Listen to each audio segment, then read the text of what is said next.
Students, आज की इस वीडियो में हम मानवता की एक अमूर्त सांस्कृतिक विरासत यानी कि जो हमारी जो विरासत है उसको हम पढ़ेंगे कि गरबा मानवता की एक अमूर्त सांस्कृतिक विरासत में इसको शामिल किया गया है। तो आप लोग मेरे चैनल को only political science like, share and subscribe करते रहिए।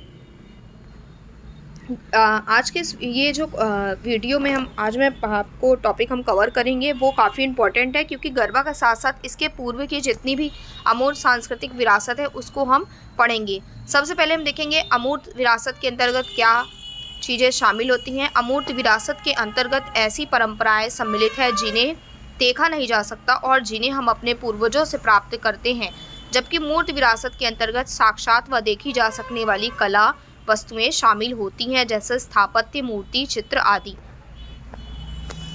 ये देख लीजिए, अमूर्त सांस्कृतिक विरासत में केवल पूर्वजों से प्राप्त परंपराएं ही शामिल नहीं होती, बल्कि इसमें ऐसी समकालीन ग्रामीण एवं शहरी परंपराएं भी शामिल हैं जिनमें विविध सांस्कृतिक समूह प्रतिभाग करते हैं। इसके साथ साथ स्मरणीय तथ्य में यह है कि अमूर्त सांस्कृतिक विरासत के संरक्षण हेतु यूनेस्को की अंतर सरकारी समिति की 18वीं वार्षिक बैठक 5 से 8 दिसंबर 2023 के मध्य कसाने, बोत्सवाना में संपन्न हुई। इस बैठक के दौरान कुल 51 नई विरासतों को यूनेस्को की अमूर्त सांस्कृतिक विरासत सूचियों में शामिल किया गया। तो इम्पॉर्टेंट ये है कि कितनी नई विरासतों को यूनेस्को की अमूर्त सांस्कृतिक विरासत सूचियों में शामिल किया गया। तो 51 नोट कर लीजिए आप लोग, इम्पॉर्टेंट है। 51 नई विरासतों में से 45 को मानवता की अमूर्त सांस्कृतिक विरासत की प्रतिनिधि सूची में शामिल किया गया है, जबकि 6 विरासतों को अविलंब संरक्षण की आवश्यकता वाली अमूर्त सांस्कृतिक विरासतों की सूची में शामिल किया गया है। इस वार्षिक बैठक के दौरान गुजरात की गरबा को मानव की अमूर्त सांस्कृतिक विरासत की प्रतिनिधि सूची में शामिल किया गया है। गरबा भारत की 15वीं ऐसी अमूर्त सांस्कृतिक विरासत है जिसे इस सूची में शामिल किया गया है। गरबा एक अनुष्ठानिक और भक्तिपूर्ण नृत्य है जो हिंदू त्योहार नवरात्रि के अवसर पर किया जाता है। ज्ञातव्य है कि गरबो या गरबा शब्द की उत्पत्ति संस्कृत शब्द गर्भदीप से हुई है। गोलाकार छेद वाले एक मटके को गरबो के नाम से जाना जाता है। यह मटका मानव शरीर का प्रतीक है और उसके अंदर जलता हुआ दीपक दिव्य आत्मा का प्रतीक है।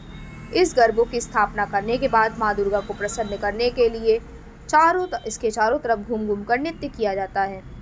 इसी नृत्य को गरबा कहा जाता है। उल्लेखनीय कि वर्तमान में भारत अमूर्त सांस्कृतिक विरासत के संरक्षण हेतु अंतर सरकारी समिति का सदस्य है।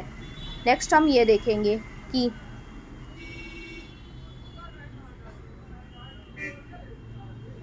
इस 24 सदस्यीय समिति में भारत का चुनाव वर्ष 2022 में 4 वर्ष के कार्यकाल के लिए किया गया था। भारत की अमूर्त सांस्कृतिक विरासतें कौन कौन सी हैं? तो पहला है रामलीला, वैदिक, जिसे 2008 में जोड़ा गया। वैदिक मंत्रोच्चार की परंपरा 2008, रमन, उसके आगे कुटियात्तम 2008, संस्कृत नाट्य कला रमन, ठीक है, 2009, और केरल का अनुष्ठानिक रंगमंच एवं नृत्य नाटक मुडियट्टू।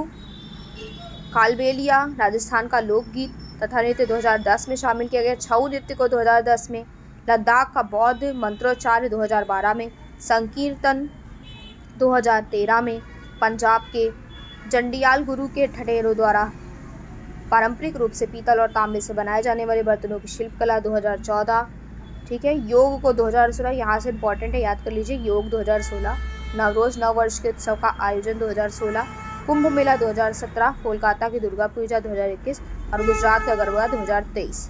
तो इम्पॉर्टेंट है, आप लोग इसको नोट कर लीजिए। And thank you for watching my YouTube channel only political science. ये सारी जो आपका ये जो अमूर्त विरासतें हैं, इसमें से एक क्वेश्चन तो पूछता है, यूजीसी नेट के एग्ज़ाम में भी पूछता है, और आपके जो असिस्टेंट प्रोफेसर का जो फर्स्ट पेपर जीके का पेपर है उसमें भी ये क्वेश्चन पूछते हैं। तो आप लोग इसको याद कर लीजिए।